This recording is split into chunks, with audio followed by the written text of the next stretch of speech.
Ahí está. ¿Cómo han estado, ¡Listo! señores? ¿Bien? Conectados, señor. Pero si oyeron que sonó la campana y este man entró cuando sonó la campana. Yo creía que Nico vivía en Londres, pero me dice, no, huevón.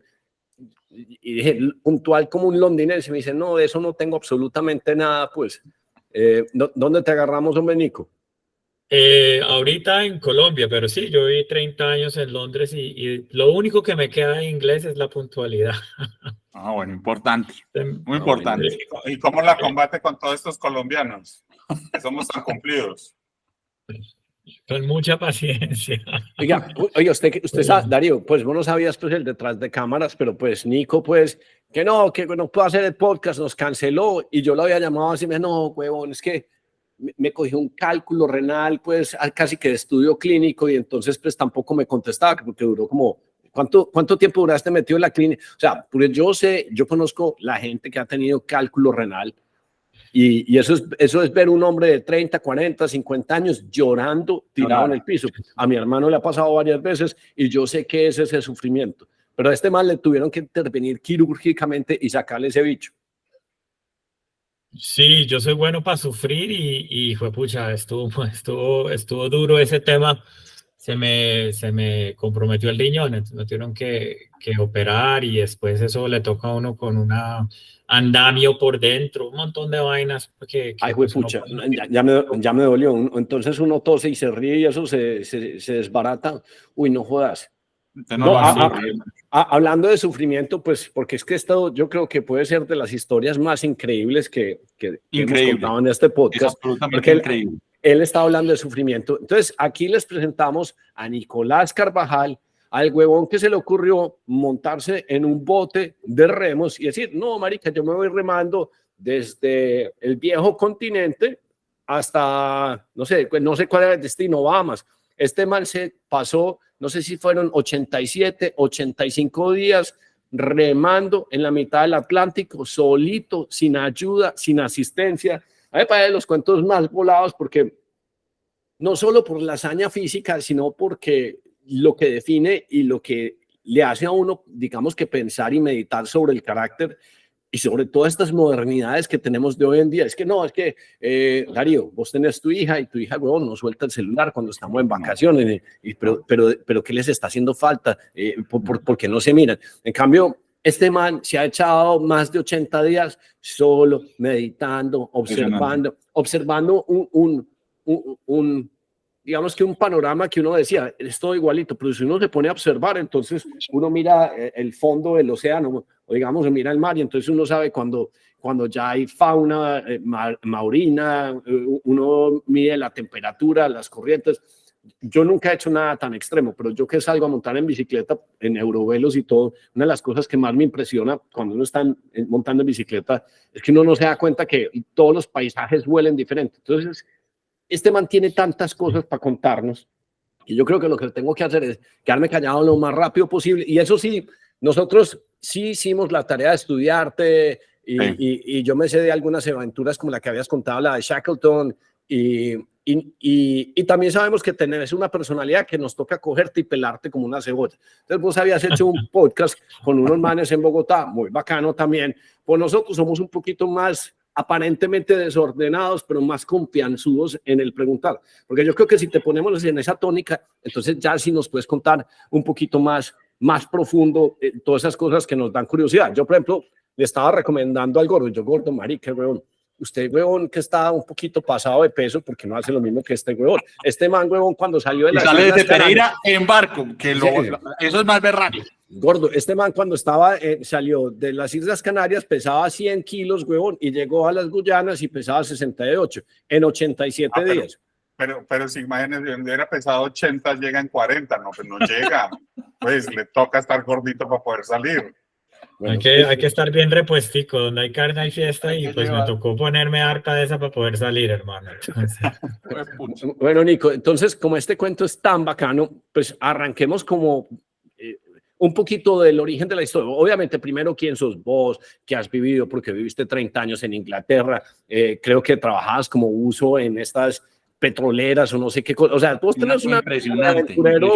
O sea, vos, a mí una de las cosas que me parecen más raras es que yo me metí al Instagram y yo, marica, este man no lo sigue nadie, pero sí lo siguen Darío, ¿cómo se llaman todos esos influencers que hay que no los debería seguir nadie? Marica, la vida que vale la pena seguir y aprender es la de este man, porque es que le recuerda a uno, hace reminiscencia de, digamos, todos sus antiguos exploradores. Yo ahí mismo empecé a pensar, entonces los que fueron a descubrir el Ártico, que se fueron para el sur, los que Amazonas, el Amazonas, los que se fueron, o sea, ahí mismo pensaba, este es como una especie como de cuasi Indiana Jones, pero no, a mí me gusta hacerlo solo y que se me venga el mundo. Es una historia súper bacana. Entonces, Nico. Y solo para resaltar, entiendo, y Nicolás lo va a me puede corregir, solo han habido 12 personas en la historia que han hecho esto solo, y uno es colombiano y lo estamos entrevistando. Entonces ya me callo.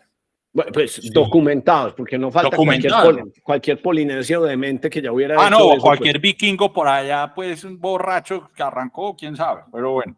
Pero Nico, entonces, obviamente, contanos quién sos vos y te voy a decir una cosa, explícame por qué tu abuelo tenía la uña grande del pie y es que para escarbar en el piso. A mí esas cosas, como uña de celador, y uno dice, ¿pero por qué? Y yo, marica, porque están en la portería y tienen que pelar la mandarina, entonces eso tiene todo el sentido, tocan guitarra por la noche. ¿Por qué tu abuelo tenía la uña grande? Y ahí sí te puedo decir y arrancar con el cuento. Para arriar caballos. Entonces, no, en serio, porque yo a mí me montan un caballo y soy como un saco de papas, pues yo eso pues sí no sé, además que soy súper alérgico pues a los caballos.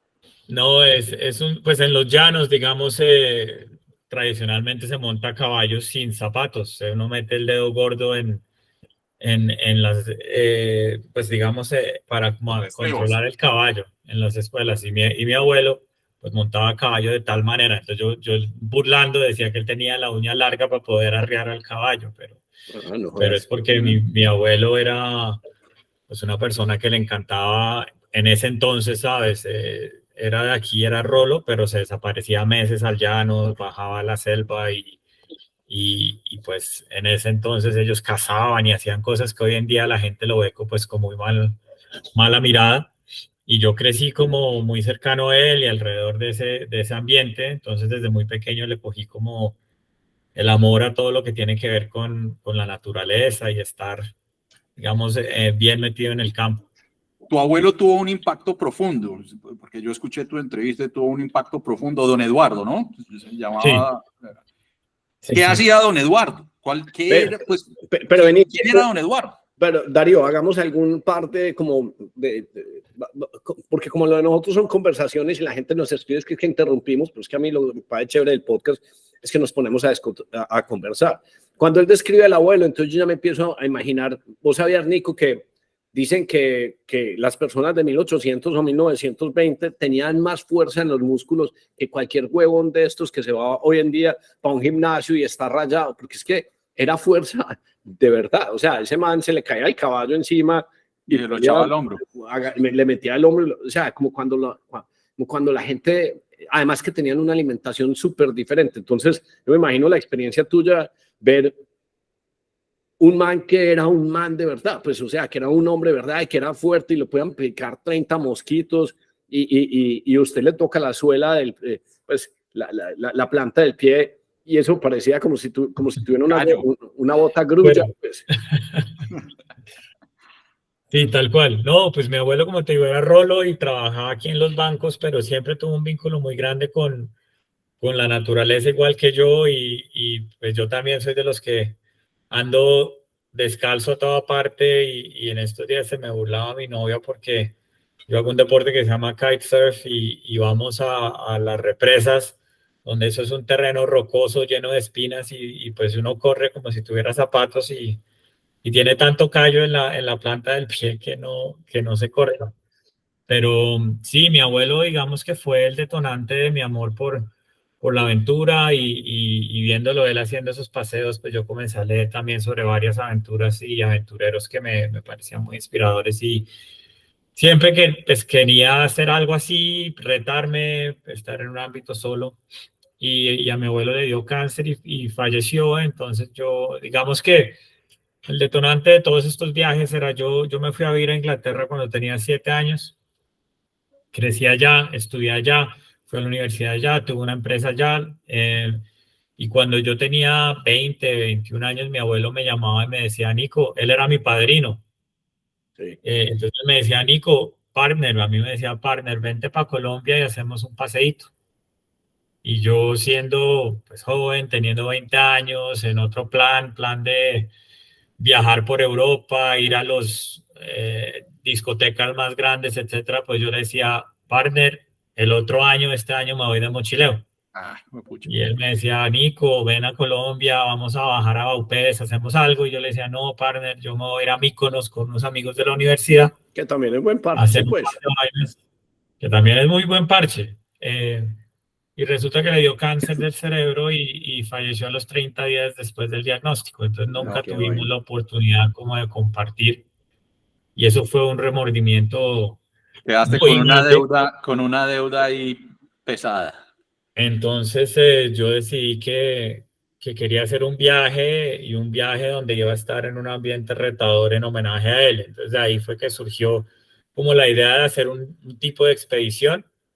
Y pues yo siempre he estado muy cercano al mar. Yo trabajé como tú dices, en plataforma petrolera como eso de alta profundidad. Pero contanos un poquito los antecedentes. Contanos qué es eso. Pues porque, o sea, porque yo no digo, oye, pues digamos que uno por amor a un pariente dice, no, hizo esto, yo mañana me cruzo el Himalaya, me voy para un volcán. No, pero ¿qué hacías antes? Pues porque no se le ocurre a uno eso de la noche a la mañana. No, pues, llegar a ¿qué ser estabas, buzo, pues, de una plataforma petrolera. Fuera de mochilear, ¿qué estabas haciendo antes que ya le habías desarrollado o le habías cogido un gusto como todo ese cuento?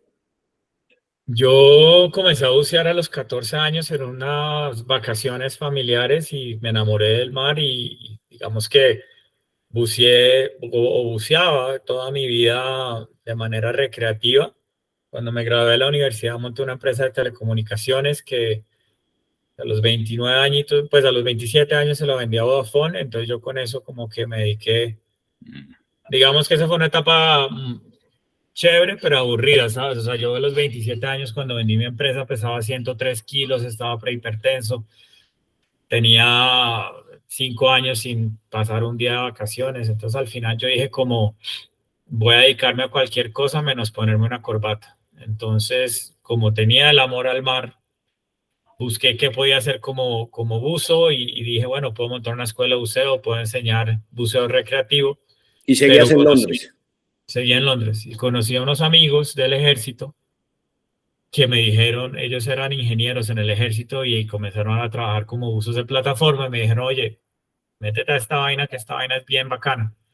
Es súper, digamos, retadora, es difícil, y pues pagan bien. Entonces comencé a investigar, me fui a estudiar y aprender a soldar bajo el agua, aprender a hacer varias cosas. O sea, me convertí en un ruso submarino, mejor dicho. Yo no sé si fue por la conversación o por estar buscando material, a mí me empezaron a salir videos en TikTok, pero cuando dice uno soldar y uso de plataforma, estamos hablando de personas que les pagan desde 30 hasta $50,000 mensuales, pues, o hasta más, pues. O sea, es que es un trabajo altamente peligroso. O sea, eso de 100 se sumergen, pues vuelven el 92%. O sea, no todos salen. O sea, es un trabajo muy peligroso, muy peligroso. Sí, es un trabajo muy retador, pero muy bacano. Digamos, es bucear a profundidades de 100 metros o más, típicamente, y permanecer bajo compresión por tiempos prolongados. O sea, normalmente cuando uno bucea de manera recreativa, pues uno se monta en un bote, baja su inmersión y vuelve a subir, y uno sube a la superficie. En ese proceso de bajar, el cuerpo comienza a absorber nitrógeno. Sí, claro. Ese nitrógeno es un gas, y cuando uno vuelve a la superficie, ese nitrógeno sale de una manera muy gradual del cuerpo para el cuerpo volverse a acomodar a, digamos, la presión de la superficie. ¿Y siempre te tocaba meterte en cámaras hiperbáricas y todo eso? Vivir en una cámara hiperbárica. Entonces, porque cuando ya usas a 100 metros, para poder llegar a la superficie, la cantidad de nitrógeno que el cuerpo ha almacenado significa que esa trayectoria de la, digamos, el punto de partida de trabajo, que puede ser 100 metros, 120 metros, a la superficie, yo me demoraría un día o 2 días en llegar otra vez a la superficie de manera segura. Entonces, para no morirme, como funcionan esos trabajos es los botes tienen unas cámaras de compresión donde uno ingresa, nos bajan a la presión del piso donde vamos a estar trabajando y ahí vivimos por los 30 días del trabajo. Entonces yo estoy seco, durmiendo, comiendo, y todo dentro de una cámara hiperbárica. Y cuando me toca a mí bucear, esa cámara hiperbárica la acoplan con una cámara más pequeña que se llama el Bell y nos trasladamos 2 de los 4 buzos que compartimos ese espacio a la cámara. Se descopla el bote y se sumerge a los 120 metros. Cuando yo llego a esa profundidad, yo abro un compartimento que me da acceso al agua, buceo, cumplo con mis 8 horas de trabajo, cambio con mi buzo compañero, yo le hago su, digamos, seguimiento y lo cuido durante su turno. Cuando ya terminamos, volvemos a subir a la embarcación, se vuelve a acoplar, trasladamos a la parte seca de la cámara de compresión y ahí dormimos y nos vamos turnando los 4 buzos en turnos por los 30 días de trabajo y al final de los 30 días dentro de esa misma cámara nos descomprimen durante 5 o 6 días de manera despacio para poder llegar a la superficie de manera segura. De hecho, es un trabajo bien chévere porque dicen que pues cuando uno va a la luna, lo que un astronauta se demora en llegar a la luna de regreso a la Tierra son 2 días. Nosotros cuando estamos trabajando a profundidad, lo que nos demoramos de la profundidad a la superficie pueden ser 4 o 5. Entonces, estamos muy, muy lejos de digamos, la normalidad de la vida. Por eso también todos somos médicos militares, porque en caso de que algo le suceda a uno en una cámara, pues yo tengo que tener la capacidad de poder cuidar a mi compañero, llevar a cabo procesos quirúrgicos pequeños, hacerle toda la enfermería, etc. Sos médico militar también. Sí, o sea, digamos que nosotros tenemos que tener el conocimiento para poder intubar a una persona, canalizar, ponerle un catéter, o sea, todo lo que hay que hacer y bajo instrucciones del médico del bote poder llevar a cabo cualquier procedimiento pequeño, porque es que si se llega a abrir la puerta se muere la persona. Entonces sí, no, son claro. 5 días que nosotros tenemos que mantener a esa persona viva en caso de un accidente. Nico, ¿ese entrenamiento del ejército era el ejército británico o es el ejército colombiano? Británico. Eso, digamos, como suele suceder en Inglaterra, una vez uno ingresa como buzo comercial, las compañías tienen alianzas con médicos militares que tienen empresas que hacen entrenamiento. O sea, yo estoy entrenado al nivel de un paramédico inglés. Viste, Nico, entonces vos describís eso y a mí lo único que se me ocurre, ya que este man es como, o sea, yo no sé si es que te gusta mucho o tenés un problema en el cerebro o más concretamente en la amígdala, porque en estos días me veía un documental de un huevón que escalaba el capitán que es, digamos que esto, que queda en Yosemite, ves esta montaña, y lo hacía pues libre, sin cuerdas y sin nada, y el man se iba. Y entonces lo metieron en pues en uno de estos MRIs y no, lo que pasa es que la amígdala de ese man no reacciona o no sufre con el miedo. Entonces a ese tipo de individuos siempre tienen que estar viviendo como en esa sensación, pero ustedes es como si estuvieran anestesiados, porque es que a mí me ponen 100 metros y me tengo que descomprimir y eso lo hago, yo no sé cuántas inmersiones. 6 meses. Cuando lo vas describiendo, yo estoy pensando plataforma petrolera en la mitad de esos mares del norte de Noruega, llegando en cohete y yo, marica, ese frío, huevón, qué bicho raro me va a salir esas plataformas torciéndose de lado a lado, esas olas más grandes que cualquiera. Y este man, no, esto está aburrido, yo necesito una cosa que me dé más. Nicolás tiene que tener un problema en la amígdala y cuando digo problema es que no es susceptible al miedo que nosotros normalmente percibimos o sentimos, o por qué crees que tú, o sos pues, vos realmente sos médico y entonces tu abuelo, pero te entrenó un monje budista a decir, no, todo es tranquilo, todo es pacífico. O sea, ¿por qué crees que no sentís, digamos que... Miedo. Sí, porque es que eso pero es más miedo. Más que miedo es como la sensación de hacer algo distinto, pues arriesgado, pero distinto. Sí, ¿O a ver, ¿De dónde nace toda esa berraquera? Porque pues lo contás y es una historia fascinante y no hemos llegado a la historia todavía. No, sí, no, es que no, yo le voy a contar en los trabajitos que tenía antes. Yo pues no empezaba a remar y ya uno está ahí, no, pues, el trailer es más asustador que la historia. Sí, sí. yo siempre he creído que hay, sí, yo siento obviamente a veces duda y me cuestiono, pero digamos el miedo de que algo me va a pasar y me va a morir o que me limite en lo que yo quiero hacer, en ese sentido no, nunca lo he sentido. Yo he sido el tipo de persona, ¿sabes? Cuando yo tenía 7 años y aprendí a montar bicicleta, mis padres me decían, mi papá en ese entonces dijo como le voy a hacer un arenero en el jardín al niño y le puso ladrillo alrededor del arenero y yo cogí esos 20 ladrillos y los puse uno encima de otro con un pedazo de madera y me boté en la bicicleta y me dejé todos los dientes de adelante de la cara. O sea, siempre he Así tiene querido que ser, como... así tiene que ser entre otras cosas. Yo siempre he sido mucho de frenar y no dar y arrear y digamos que con el tema del buceo, yo sí creo que eso generó unos picos de dopamina muy fuertes que me picó el bicho de la aventura y de hacer otras cosas. De hecho, es algo que hoy en día en la vida soy muy consciente y trato de manejar porque uno llega de una expedición con el baseline de dopamina muy alto y la vida cotidiana después es un poco, es difícil reintegrarse y No, pues buscarles esa aburrida.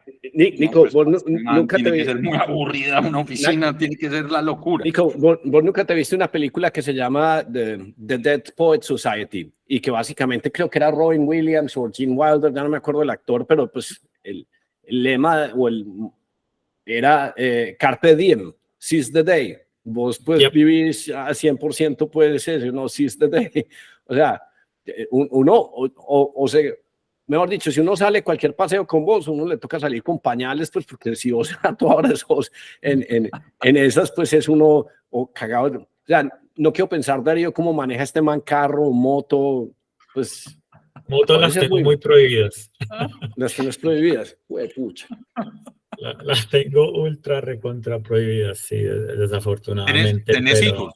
¿Tenés hijos? No. Ok. Oh, bueno. Bueno, No, entonces, porque ese después... aún más cosas prohibidas. Eso hace sentido. No, eso hace sentido porque cuando Entonces, uno es listo, papá, entonces plataformas petroleras, pues pasa el evento con el abuelo y dice, no, que en remembranza de esto, entonces, ¿qué cosas raras puedo hacer? ¿Qué cosas puedo hacer? No, voy a cruzar el Atlántico. No, pero normalmente Solo. cualquier persona iría en un yate, en un velero. No, yo lo quiero hacer a remo.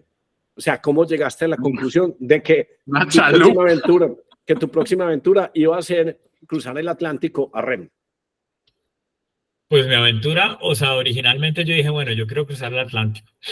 Y de hecho dije, en un velero solo sería súper chévere, Averigüé cuánto costaba un velero y dije como, no, miremos a ver otras opciones de transporte y yo había crecido leyendo los libros de Thor Heyerdahl. Thor Heyerdahl era un antropólogo noruego que cruzó el Océano Pacífico en una balsa. Sí, como de paja, pues, sí. Yo me he visto ese documental, súper recomendable.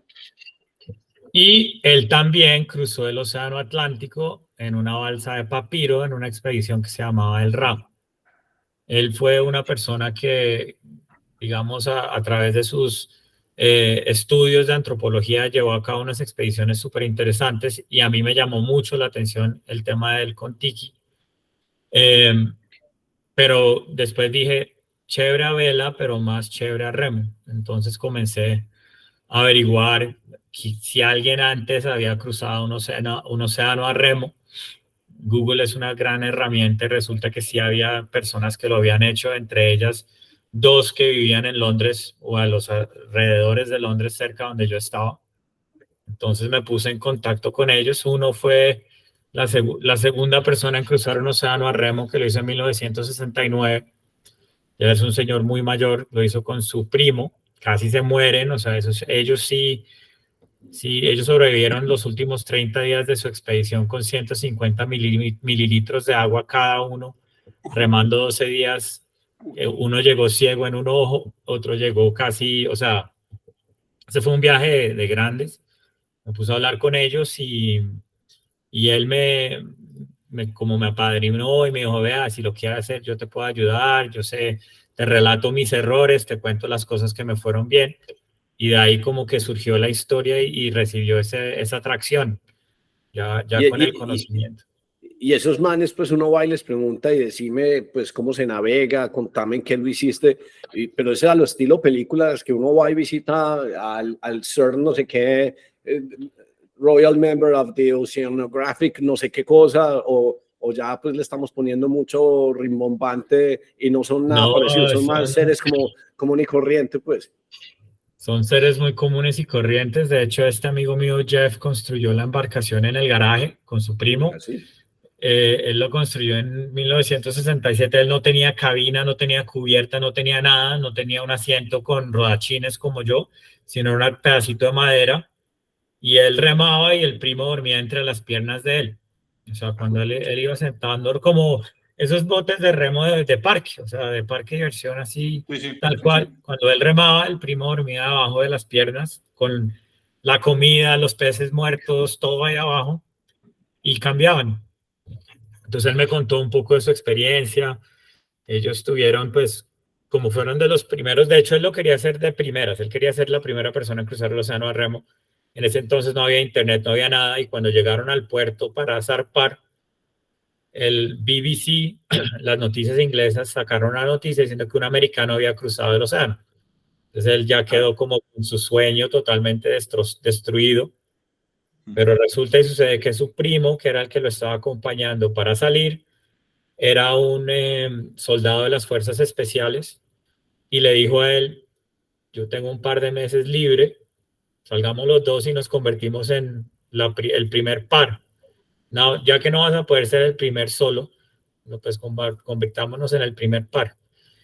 Y se montaron los dos en ese bote y cruzaron el océano y casi se mueren, pero lo lograron y él muy feliz de contarme su historia, mostrarme el bote, porque él todavía tiene el bote en su jardín, mostrarme las bitácoras, etcétera. Entonces ahí también se me prendió como ese fuego de que si alguien lo pudo hacer hace, pues en ese entonces, 40 años, pues yo lo puedo hacer hoy en día.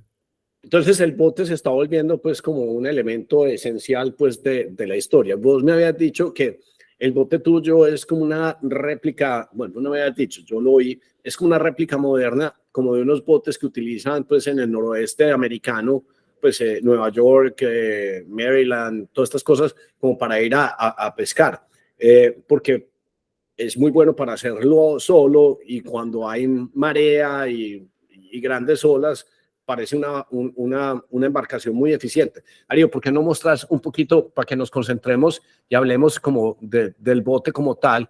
Porque me parece como muy curioso, o sea, donde veamos el bote, ¿qué es lo que estamos viendo?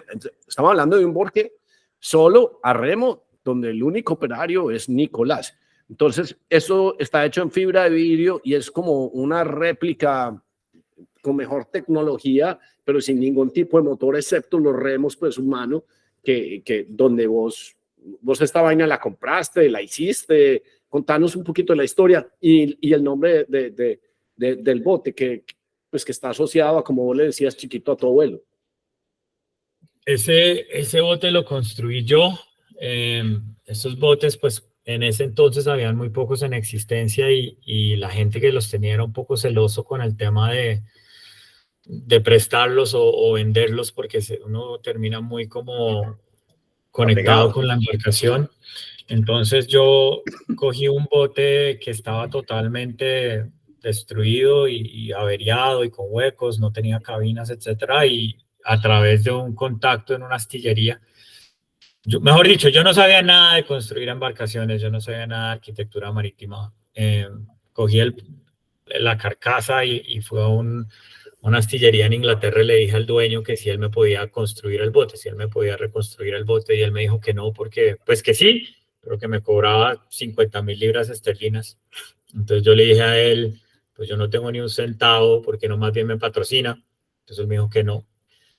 pero hablamos un buen tiempo y le conté lo que yo quería hacer y las motivo por él mismo y muy amablemente lo que él terminó diciendo a mí fue, usted sabe, usted es bueno con las manos. Y yo le dije, pues sí, yo soy más o menos bueno con las manos, yo hago un poquito de DIY. Entonces me dijo, mira, yo te puedo ofrecer todas las herramientas de mi taller y un espacio.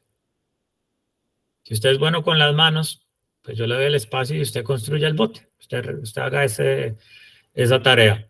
Yo no tenía ni idea de nada, pero yo le dije, listo, de una. Le dije, yo no tengo dónde quedarme porque pues yo vivo en Londres y estamos en Bristol. Entonces él me dijo, no, pues si quieres yo también le doy las llaves del taller y usted cierra el taller y se queda durmiendo adentro del bote o de uno de los botes que estamos construyendo. Entonces yo le dije que sí, que de una. Entonces yo duré 6 meses viviendo ahí en el taller.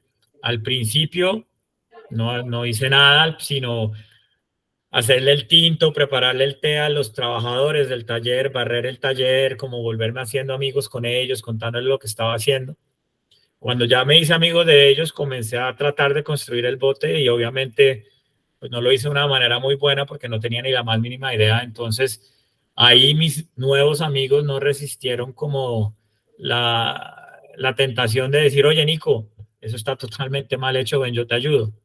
Y comenzamos a trabajar con esas personas del taller en sus horas de almuerzo. Y a medida como que me fue ganando el equipo y haciendo amigos y al final esa astillería terminamos retrasando 2 entregas de yates de 10 millones de libras esterlinas porque cerramos el taller y todo el taller trabajó para acabar mi bote antes de mi zarpada en diciembre porque yo estaba muy colgado con tiempos. Entonces eso fue, digamos, allá tengo una de las varias familias externas. Crispin y el equipo de Rossiter fue súper bacanos conmigo. Y el tema pues, el nombre de la embarcación es simplemente, como yo te dije, que tenía ese deseo de hacer un viaje con mi abuelo. Pues yo me enteré que cuando uno zarpa a algún sitio en una embarcación, en el pasaporte te ponen el nombre de la embarcación, o sea, tal como te ponen, no sé, el sello del avión o lo que fuera. Entonces yo al bote le puse Pito. Mi abuelo se llamaba Eduardo, pero cuando yo era pequeño yo no podía decir abuelito, sino decía Pito. Y él de por vida, mi abuelo y mi abuela quedaron para colegas, para todo el mundo, Pito y Pita. Entonces yo le puse Pito a mi embarcación y yo salí de las Islas Canarias con Pito y llegué a Guyana con Pito, cumpliendo pues ese... Qué berraquera. Yo como pues yo tengo un poquito pues todavía de conocimiento de ingeniería, o creo que tengo, y soy un poquito como nerd con esto.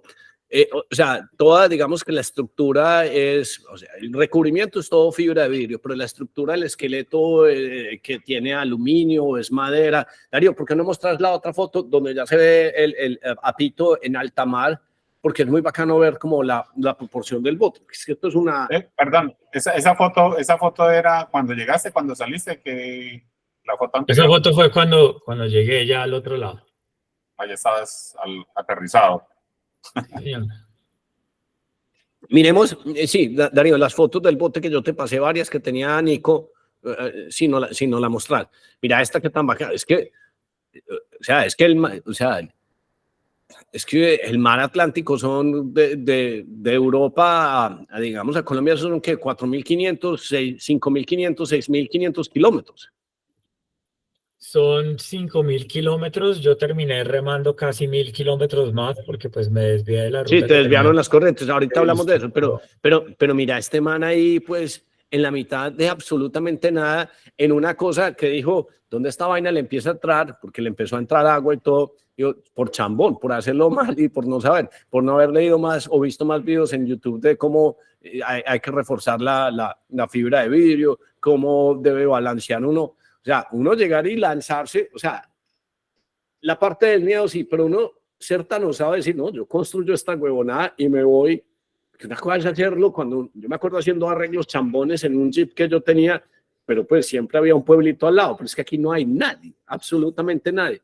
Entonces también se tiene confianza pues con lo que construyen las manos, me parece una berraquera. Mostra, Darío, hay otras donde se ve, porque es que la historia del bote en sí es muy chévere. Hay una donde se ve como el bote en el interior y donde se ve él remando, porque entonces él tiene una cubierta que es donde dormía y la otra pues donde digamos que trabajaba o remaba absolutamente todo el día. Y me parece muy bacano porque la gente pues que nos ve y no nos escucha, les da una oportunidad como de apreciar pues en dónde carajos estaba metido este man. Entonces, imagínese usted 87 días sí o sí dándole a esos remos, y ese es el único espacio.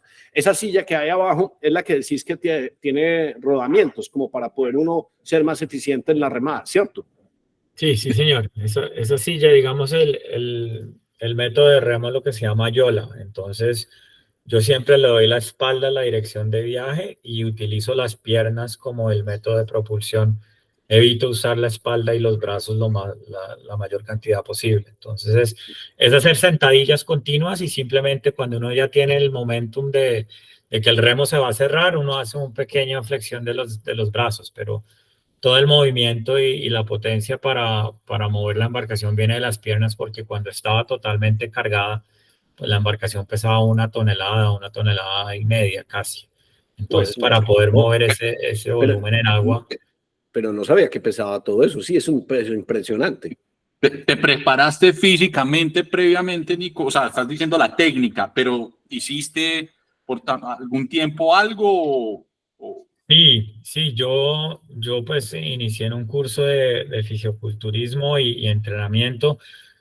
Como yo siempre creo que cuando uno tiene un propósito en la vida se le presentan personas de la nada como para ayudarlos. De hecho, coincidió que a 15 minutos de mi casa vivía el único colombiano que había participado en los Juegos Olímpicos en la disciplina de remo. Es un colombiano que se llama Rodrigo Ideus. Entonces yo lo llamé y yo le dije, oye, Rodi, yo quiero cruzar el océano a remo, no tengo ni idea de remar, voy a hacer esto en un año, estoy buscando a alguien que me enseñe. Entonces él me dijo, pero yo hablo con mi entrenador, y entre ellos dos me enseñaron a remar remo olímpico. Yo llegué pues a nivel ya de competir en los suramericanos, a un nivel alto en el remo, y con él también emprendí pues todo el protocolo de entrenamiento físico que él hace para prepararse para los juegos. Entonces, por ese lado sí entrené mucho. Y como te digo, para poder mover esa embarcación, todo viene de las piernas, y el músculo más fuerte son los cuádriceps y los hamstrings. Sí, claro. Entonces, por Sí, eso, sí, claro. por eso. ¿Viste? Eso sí garantizado, pues si uno no tiene cuadritos, eso sí le saca unos cuadritos pues en 85 días o no. Tal cual, o sea, uno sale sin cuadritos, uno sale con barril y uno sí llega al otro lado con su six-pack. Rayado, pues, o sea, método Tengo garantizado. esperanza, tengo esperanza. Tienes esperanza. Pero es que uno lo que escucha es un personaje, pues Nicolás, vos sos un tipo altamente metódico.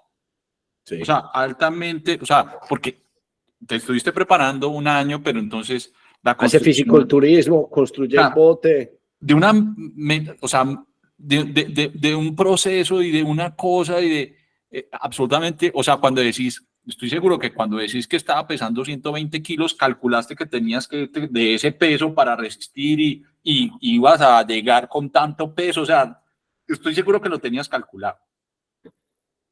Sí, yo soy una persona muy bifásica, o sea, yo pienso que yo soy muy reflexivo al inicio de un proyecto. Entonces, porque la gente me dice a mí, no, cruzó un océano, bueno, construyó el bote vikingo y le dio el cabo a Buena Esperanza, se fue a Alaska, etcétera, usted es suicida. La realidad es que no, es todo lo contrario. Yo creo que a mí me encantan los ejercicios de disminución de riesgo.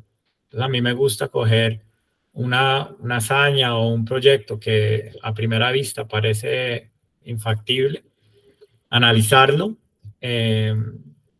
fracturarlo en pequeños fragmentos digeribles y lograr esa meta. Entonces, para mí el ejercicio de cruzar el océano al inicio, en la etapa de planeación, es un ejercicio en disminución de riesgo, en debida diligencia. Yo duré meses haciendo un libro de protocolos: cómo voy a ir al baño, cómo voy a tratarme las heridas, qué heridas puedo tener durante el viaje, qué pasa si hay una tormenta, cuál es el protocolo si las olas son de 4 metros, si las olas son de 8 metros, cuáles son los protocolos.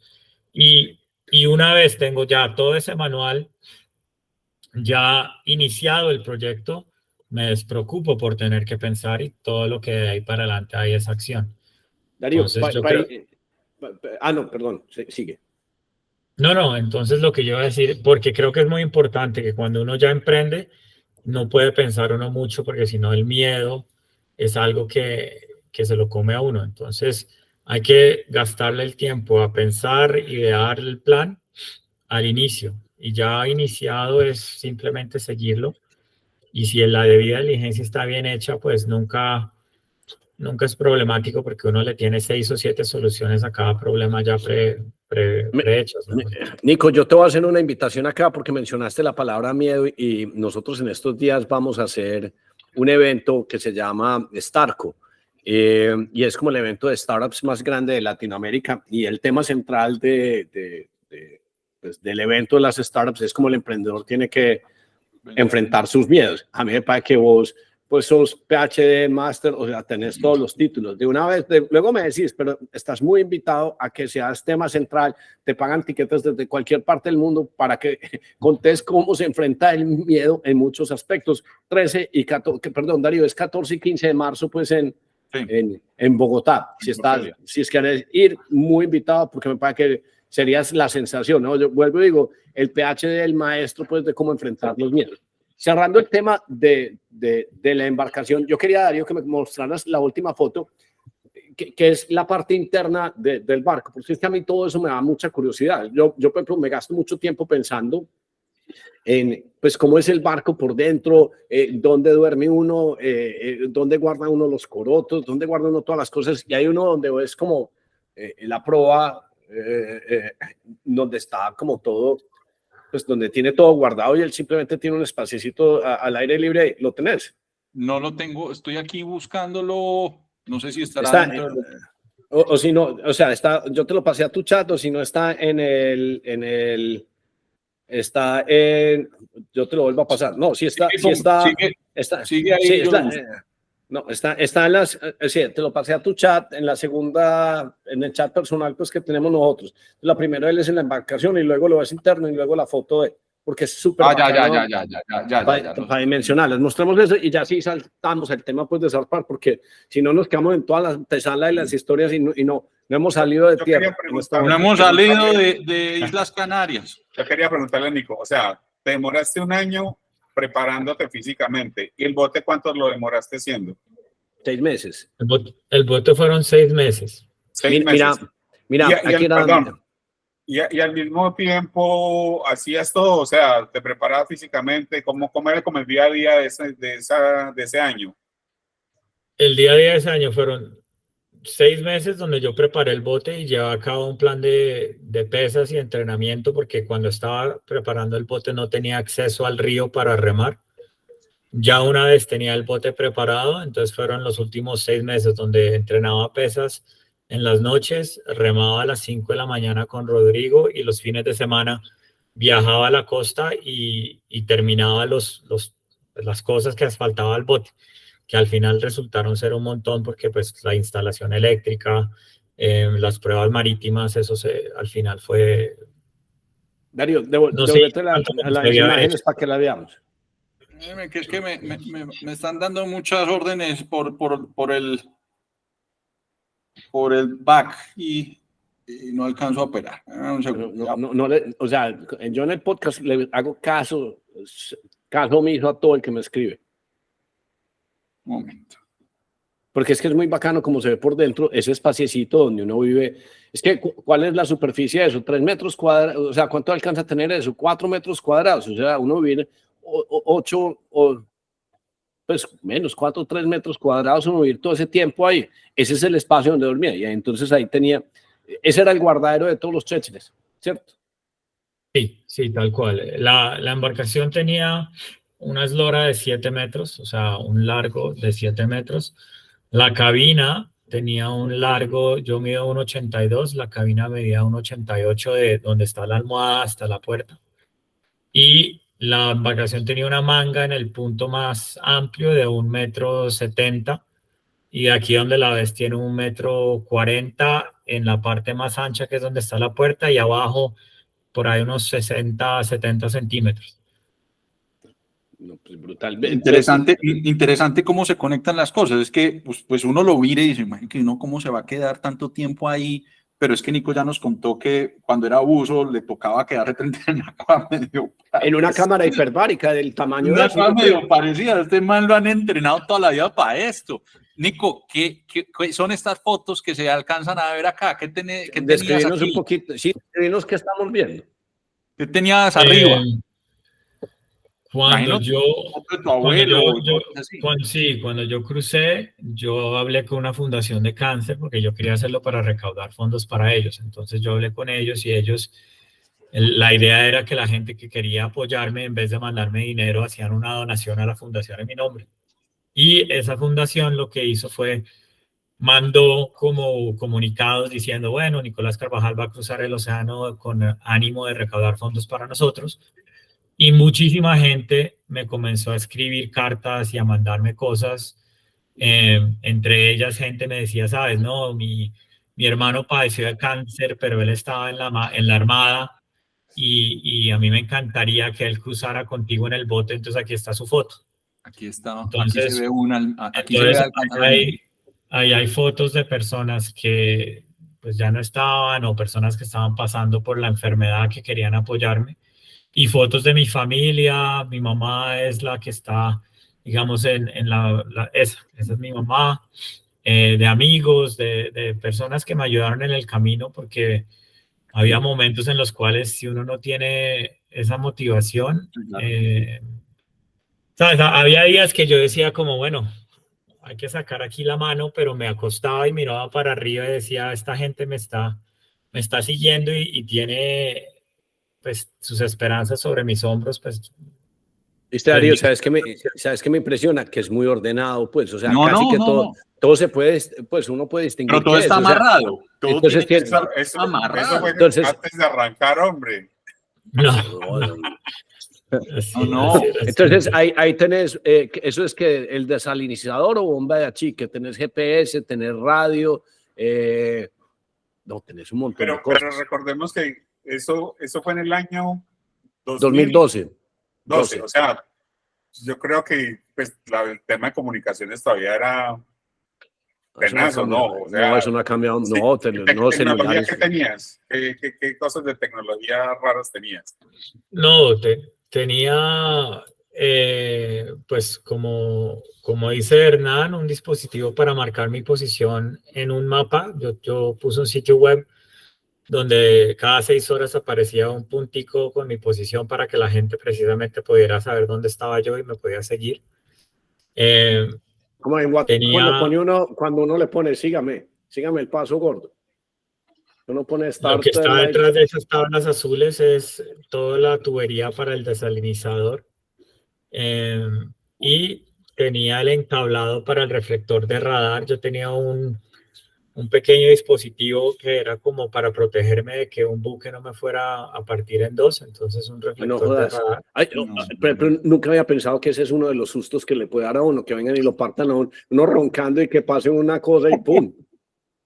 Sí, pero la realidad, y bueno, y tenía esas entradas para cargar mi cámara y esas cosas. La realidad tristemente fue que eso me duró 5 días y después de eso, pues lo que tenía en términos de equipamiento electrónico fue muy poco porque todo se fritó, porque se mojó. Yo en el 5.º día tuve una tormenta que generó un percance importante y se me inundó toda esta cabina. Y en ese inundamiento, pues en inundación se dañaron pues todos los temas electrónicos del bote. Como lo que le pasa a uno cuando sale a pasear, que se le quiebra el celular a uno, pues, pero en otros grados, en grados mayores. Un grado un poco mayor.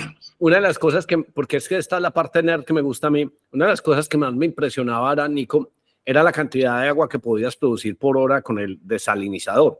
Pues que eso básicamente, pues, es un poquito, pues, es por ósmosis, simplemente, pues, se extrae agua del mar y le queda agua potable. Pero una de las cosas que me impresionaba es que vos llevabas como 300 litros de agua aparte y si entendí bien o no, vos consumías más agua de la que trajiste que de la que desalinizabas. ¿Eso me lo estoy inventando o es cierto? No, mira, tienes razón, yo llevaba 300 litros de agua, por eso el bote de hecho pesaba lo que pesaba. Hoy en día esos botes, un bote de esos hecho por una persona experta debe pesar 300 kilos con nada a bordo. ¿O usted fuiste 4 veces más? Yo con las capas de fibra que le puse al casco, yo no tenía o sea, los botes de hoy en día son hechos en fibra de carbono con Kevlar. Entonces es fibra de carbono, pero el carbono no tiene no cede. Entonces el carbono se puede fracturar de una manera muy fácil, entonces lo cubren en Kevlar, que el Kevlar en caso de que el carbono se quiebra, pues le genera igual esa barrera. Yo no tenía los recursos para eso, entonces yo el bote lo construí en fibra de vidrio. El casco lo traté de construir de manera ligera, entonces lo hice con un corazón de espuma, pero la cubierta y las cabinas son en triplex marino cubierto en fibra de vidrio. Entonces, esa combinación de materiales generó un sobrepeso importante. El bote mío pesaba 600 kilos sin nada a bordo. Súmale los 300 kilos de agua, más todos los insumos del día a día, más la comida. Pues ahí ya estamos en más o menos Es una que tonelada 300. o sea, lo tuyo era un ancla que flotaba. Pues yo prefería un bote robusto, que si se pegaba con algo, cualquier cosa, no le iba a pasar absolutamente nada, más aún con el desconocimiento o digamos el expertise que yo tenía en ese tema. Entonces nos fuimos por Gordi, pues por pesado pero fuerte sobre ligero y ágil. Entonces, ¿Por qué decides arrancar desde Islas Canarias? de ahí salió Cristóbal Colón. Es un punto de zarpe tradicional para cruzar el Atlántico porque se beneficia de los vientos alisios. Desgraciadamente, el año que yo elegí zarpar, pues los vientos alisios nunca se materializaron y por eso terminé llegando a Sudamérica y no al Caribe, donde tenía previsto. Ibas para Bahamas y llegaste a Guayana. Nico, ¿los alisios son los mismos que dicen los españoles, un viento de levante, o ese es viento de África que sube hasta España? Es el viento que sale del Sahara y o sea que cruza el Atlántico. Ok, listo. Antes de zarpar, una pregunta. Esta ventana, o sea, listo, en el día me imagino que estaba, ¿cuándo remabas de noche? De día remabas, y en la noche entonces te sentabas ahí a ver un cielo. No, yo remaba todo el tiempo.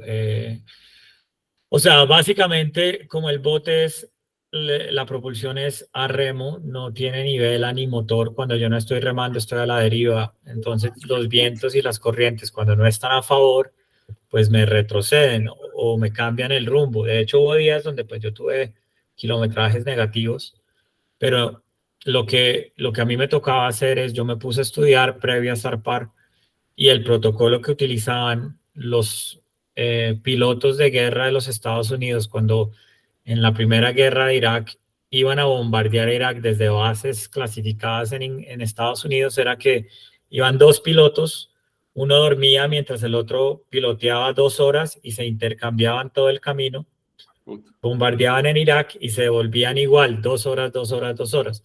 Eso fue, tras muchos estudios por parte del ejército, se determinó como el protocolo de sueño que permite un nivel de funcionamiento cognitivo razonable y disminuye el desgaste del cuerpo. Entonces, lo que digamos, mi rutina durante toda la travesía eran 2 horas de remo con 2 horas de descanso. Yo lo llamo descanso, pero hay que comer, atender las heridas, porque pues yo perdí toda la piel de las manos, en las axilas, en las nalgas tenía unas úlceras importantes, entonces pues atender las heridas, atender cualquier problema con el bote. Nico, y con crema número 4, ¿con qué atendías esa vaina? Me bañaba en alcohol puro 2 veces al día. No, marica, no jodas, huevón. ¡Puta! ¿En serio? Para secar. ¿El limoncito y sal o qué? ¿O cómo así? No. Sí, me bañaba en alcohol puro y con mucha crema de 45 que tiene lanolina. Y sobre las sillas yo tenía piel de cabra. La piel de cabra tradicionalmente lo usaban los jinetes o la piel de oveja también, porque genera una capa donde deja respirar porque no se comprime completamente y tiene mucha lanolina, entonces ayuda a lubricar y proteger la piel. Pero entonces esa era mi rutina era 2 horas de sueño, 2 horas de remo intercalado 24 horas por los 3 meses. Por eso perdí los 30 kilos, porque el cuerpo nunca para de estar en ketosis, o sea, siempre estoy quemando calorías de una manera importante. No, esta historia está fascinante, Hernán. Darío, o sea, yo me estaba la cantidad de información, o sea, no, pero o sea, Darío, yo me estaba haciendo aquí el optimista, no, yo, marica, voy a hacer una cosa así bien, varón como este man, apenas describe eso, y yo no, vuelvo. Yo no, marica, yo soy muy flojo, güey. A mí apenas se me pelen las manos y me tenga que echar alcohol con carne viva. No, ni por el... No, marica, si no va a quedar citadino y totalmente inútil, güey. Pero venga que este man tiene una historia y todavía no ha arrancado. Pongámosla ya a flotar. A flotar. Vos arrancás de Canarias. Y cuando alguien sale en un velero, pues todo el mundo se despide y le dice adiós y no sé qué, y a los 15 minutos se pierde en el horizonte. Este man, como iba a remo, los que se despedían, se iban y se tomaban unas cervezas, volvían, y marica, porque como es tan despacio, o sea, se alcanzaban a despedir por ahí 3 o 4 o 5 veces, porque es que este man no se perdía en el horizonte, que este man iba a pico monto. Esa parte me dio mucha risa cuando lo vi en ese otro podcast. Dije, verdad, es que este man, quién sabe cómo estaba la corriente, cómo estaba el viento, y entonces, pero a mí lo que me parece no solo gracioso, sino que me da como desesperanza, es que este man tenía en la cabeza, me faltan 3.500 y llevo 2 días y todos salen a saludarme en el horizonte porque así de poquito he avanzado. Sí, esa parte fue dura. Yo de hecho duré viviendo en las Islas Canarias un mes. Estaba viviendo de hecho sobre mi bote así tal cual en la marina, y ese baldecito blanco era donde yo, pues la gente me regalaba platica, me ponía moneditas porque pues yo no tenía como para pagar hotel, para pagar nada. En ese entonces pues los locales comenzaron a ver que yo todos los días sacaba del bolsillo, contaba moneditas y que estaba viviendo ahí, y me invitaron a vivir con ellos. Entonces la dueña de una de las tiendas de la marina me cogió de la mano y me dijo, mira, a mí no me gustaría que mi hijo estuviera viviendo así antes de hacer semejante cosa. Ven, te vienes a mi casa, yo tengo un apartamento arriba donde tú puedes vivir. Me alimentaba con desayuno, almuerzo, comida todos los días. Y el día de zarpar, como pues ya todo el mundo de la vereda sabía quién era yo y me conocían, los dueños de los restaurantes también me alimentaban de vez en cuando. Cuando ya llegó el momento de zarpar, pues toda la aldea salió a despedirse de mí, estaban con la concha en la mano, tirando flores, etcétera, pero estaban muy acostumbrados a despedir yates. Y cuando me despidieron a mí, pues, tal cual como lo dices, Hernán, eso fue, chao Nico, que Dios te bendiga. Y a las 4 horas pasaban, ay, mira, ahí está Nico todavía. Nico, chao. Porque pues yo podía ver la isla los primeros 3 días, o sea, yo remaba y a los 3 días yo todavía veía la isla. Entonces fue mentalmente es un golpe muy duro. Ahí fue donde yo aprendí que uno no debe medirse tan constantemente, porque yo tenía un plan y yo decía, bueno, yo voy a medir cuánto estoy manejando o cuánto estoy avanzando. Y después de 3 días, pues yo había avanzado, por decirte algo, 60 kilómetros. Y yo decía, me quedan 5.000 kilómetros, son 3 días, he hecho 60, hago la matemática, no va a llegar nunca. O sea, esto es estúpido, no va a llegar. Resulta y sucede que uno no sabe que, pues a medida que uno va comiendo, el bote se va poniendo cada vez más ligero, la capacidad de uno de remo y entender cómo se mueve el bote ya en alta mar mejora, y uno pasa de remar 20 kilómetros diarios. Yo hubo días donde remé a 120, 130 kilómetros diarios, fue como la máxima distancia que cumplí.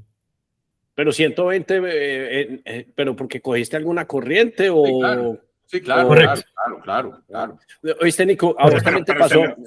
Se levantaba el otro día y se devolvía 10 kilómetros porque lo cogió otra corriente. Exacto, había días que me tocaron vientos y corrientes a favor, donde uno surfea. Entonces, pues en esos días que eran espectaculares, tenía yo ya un mar con un estado continuo de olas de 5 metros, 6 metros, con una distancia de separación muy amplia, de 14, 15 segundos. Entonces, ¿qué es lo que pasa? Se vuelve literal una ola continua detrás del bote y uno está siempre pues cayendo sobre la cresta. Entonces uno coge una velocidad importante. Yo estaba surfeando a más o menos 10 nudos, 18, digamos lo que más rápido surfeé puede haber sido unos 14, 15 nudos, que son 20 kilómetros por hora. Sí, por dos, un nudo es por dos, pues por ponerlo así. Sí, exacto.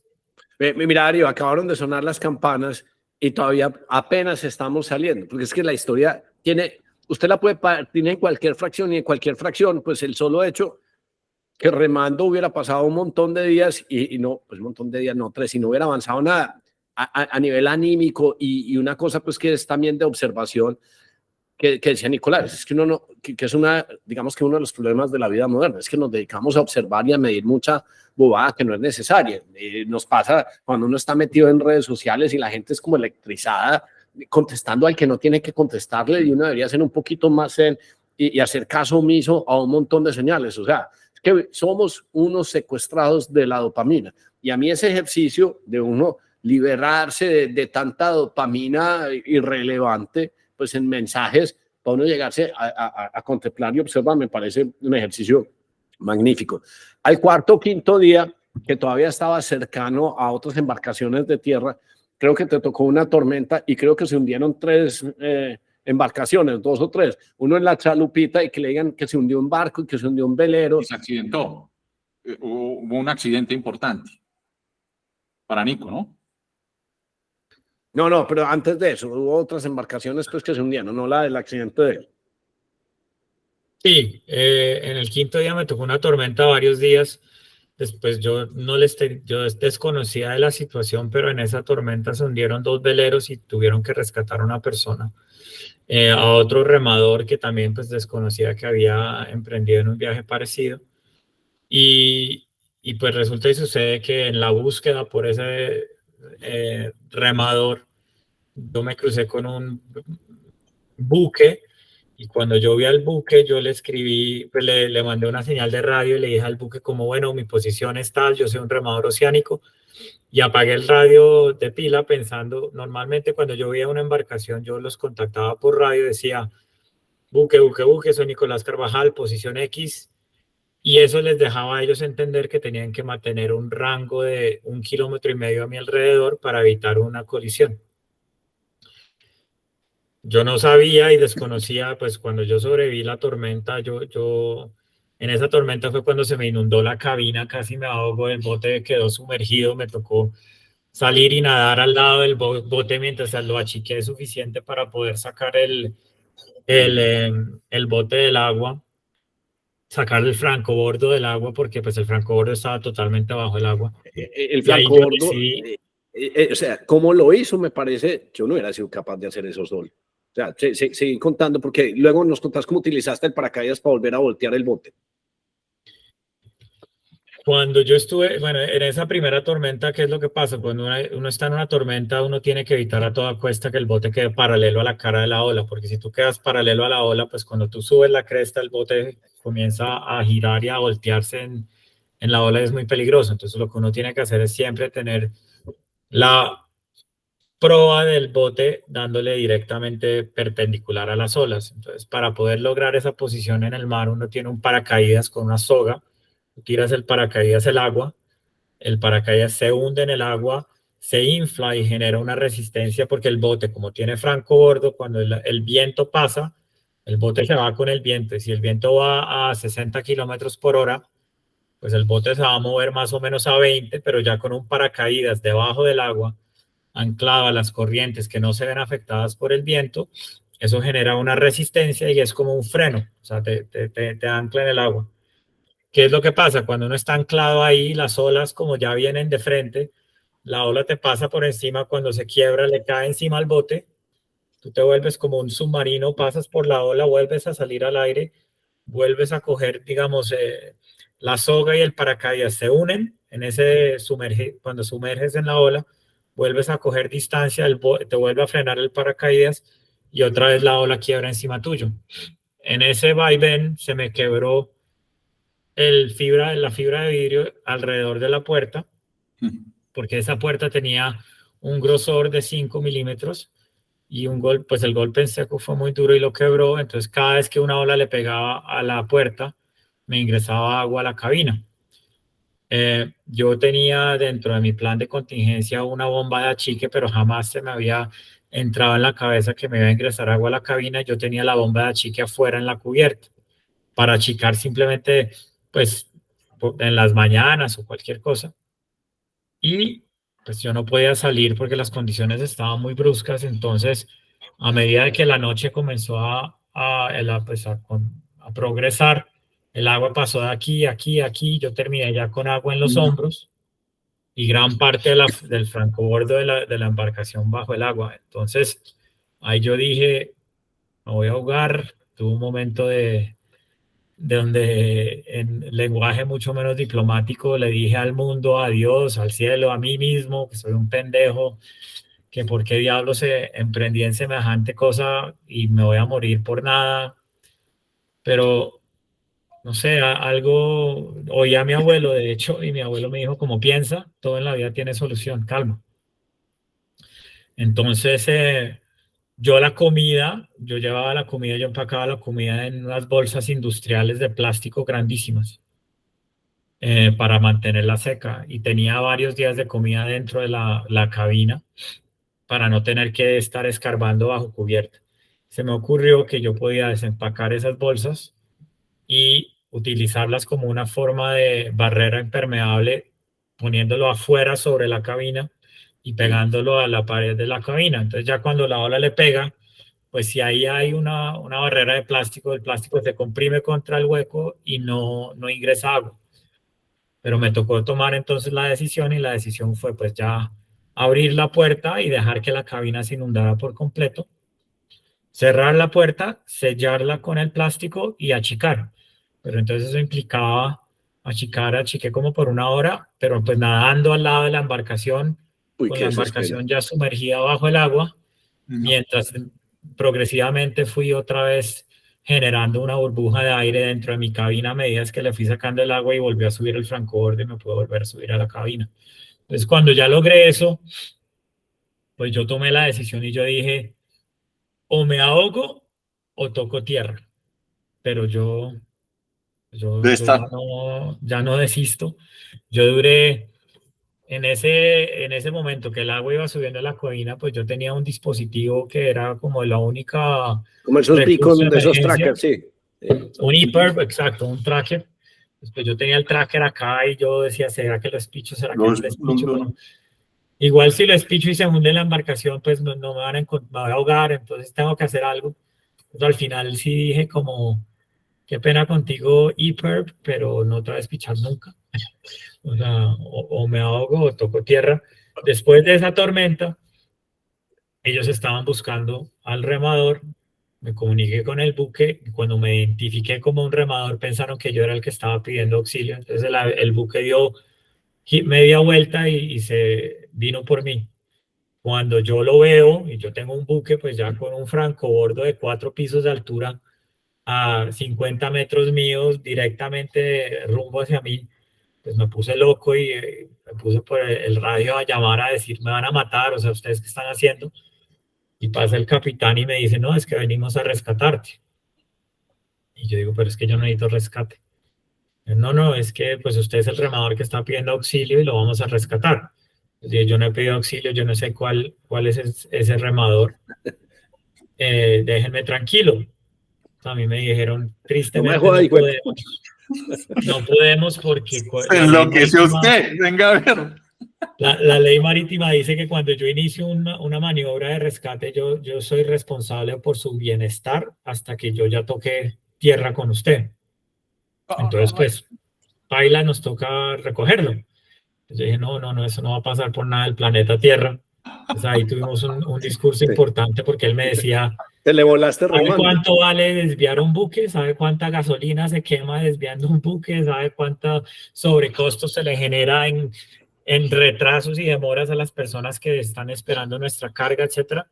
Al final logramos hablar bien, me tocó hacer una declaración grabada donde yo decía Nicolás Carvajal, de sano juicio, en buen estado de salud, declaro que no necesito rescate, y al final me dejaron como ir, y de hecho la foto que ustedes mostraron, De hecho, la foto que ustedes mostraron, donde yo estoy ahí con el radio en el bote, él me la tomó el capitán.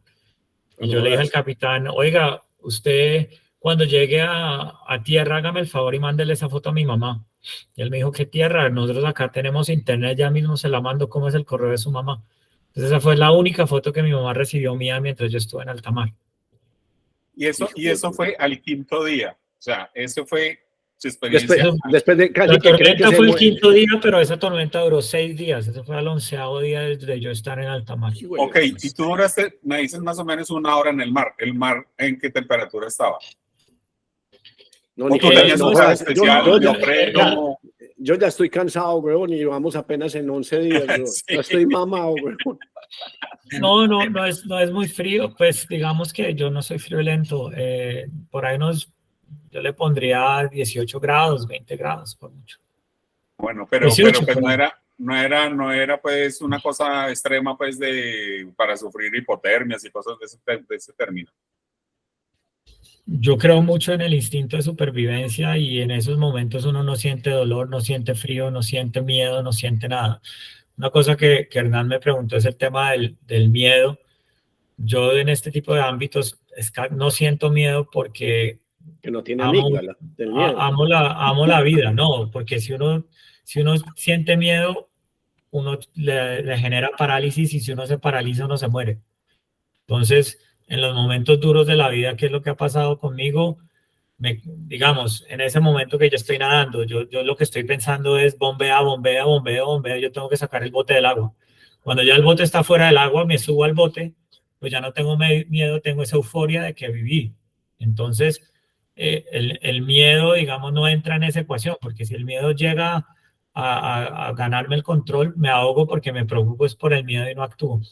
Entonces, gran parte por eso yo te digo que yo creo que el tiempo para el miedo es en el tiempo preparativo y en la reflexión, pero ya estando afuera, si uno le da pie al miedo, uno no. Ya es acción, pura acción.